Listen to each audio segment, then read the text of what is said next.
Ya, terima kasih untuk waktunya. Saya menanyakan untuk dua hal.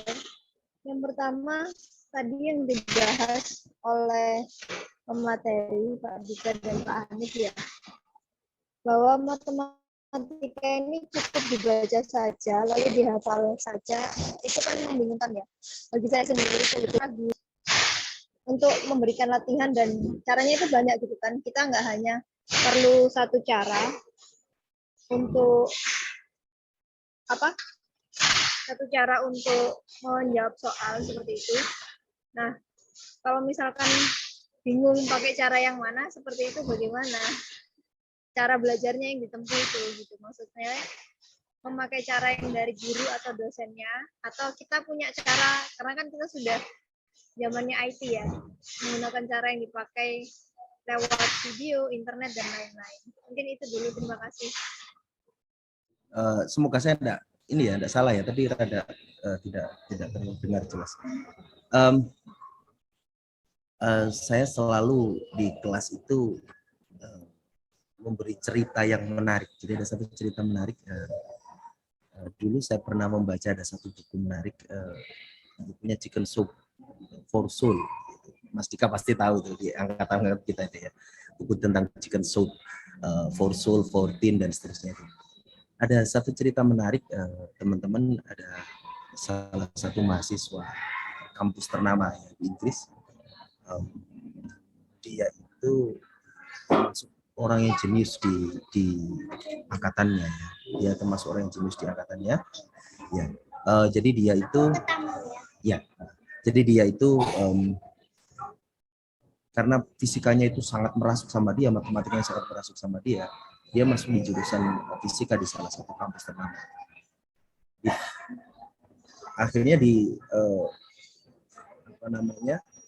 di salah satu tugas akhir itu adalah ujian.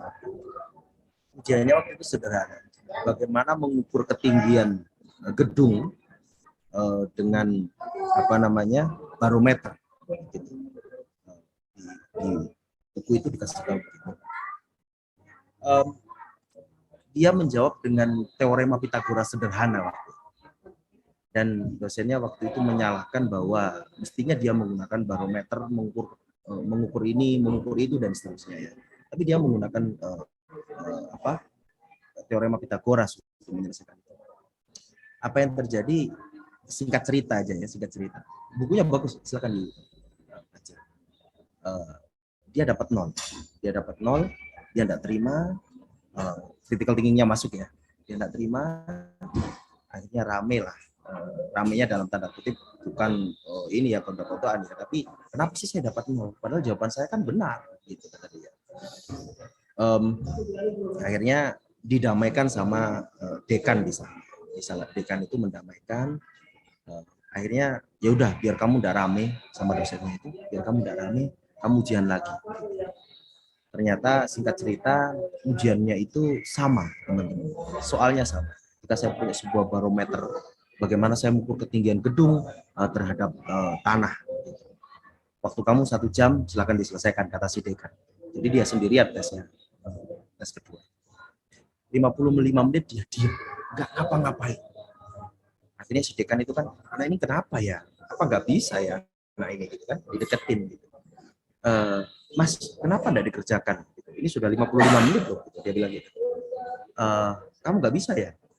Bukan nggak bisa Pak, saya itu bingung jawaban apa yang mau saya tulis di jawaban ini. Karena di dalam pikiran saya itu jawaban saya banyak banget cara. Kalaupun yang dimau dosen, jadi dia itu sebenarnya tahu kalau yang dimau dosen itu hanya mengukur tekanan di atas, udara di atas, tekanan di bawah dikonversikan ke panjang. Saya kira semua tahu lah. Tapi kan kita bisa menggunakan cara yang banyak sekali. Itu salah satu cara. Dia bisa menggunakan perbandingan gitu. Tapi saya juga punya cara yang lain yang lebih ekstrim, katanya dia. Tapi panjang ya, ceritanya itu panjang. Apa itu? Saya akan mengetuk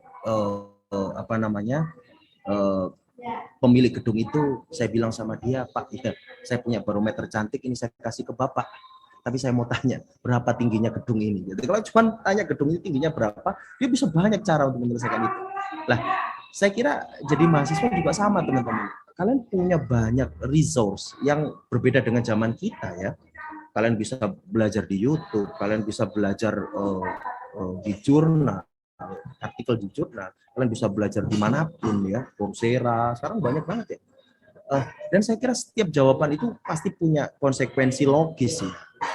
Kalau benar berarti ya nilaimu mestinya benar gitu. Jadi jangan apa namanya menganggap bahwa caranya dosen itu satu-satu, enggak, masih banyak cara yang lain yang bisa jadi lebih bagus dan bisa jadi sama-sama benar gitu. Saya selalu bilang sama teman-teman, agama A itu benar, agama B itu benar, sama-sama benar menurut saya, menurut pemeluk agamanya masing-masing gitu. Jadi yang penting kita itu harus konsekuen dengan jawaban kita.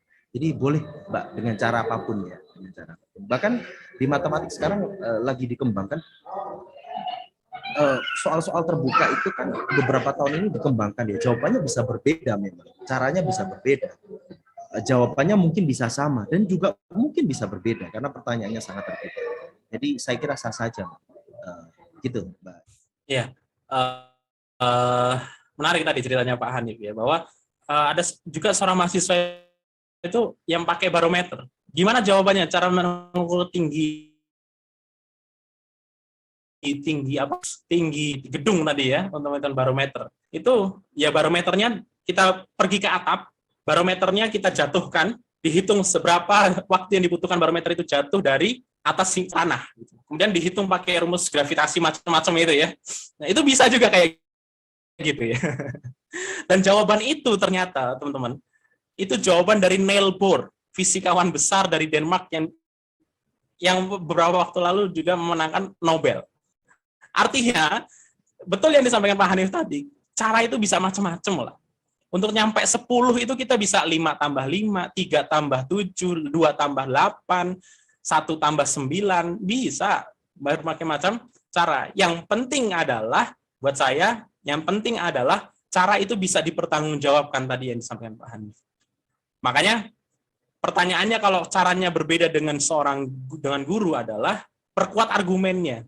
Perkuat argumennya. Ini saya tuh punya argumennya kayak begini loh. Dan ini benar juga gitu. Sama kayak Niels Bohr tadi, benar itu jawabannya. Kan bisa kan itu, walaupun nggak harus pakai barometer. Ya mungkin maksudnya pakai tekanan udara tadi gitu kan. Tapi bisa dengan banyak cara. Artinya cara itu bisa macam-macam. Yang penting konsep awalnya gitu. Makanya cara cepat itu buat saya tadi adalah bukan diajarkan tapi ditemukan. Nah, inilah tanggung jawabnya guru. Tidak mengajarkan cara cepat tapi mengarahkan siswa ini untuk menemukan cara cepat ala dia sendiri.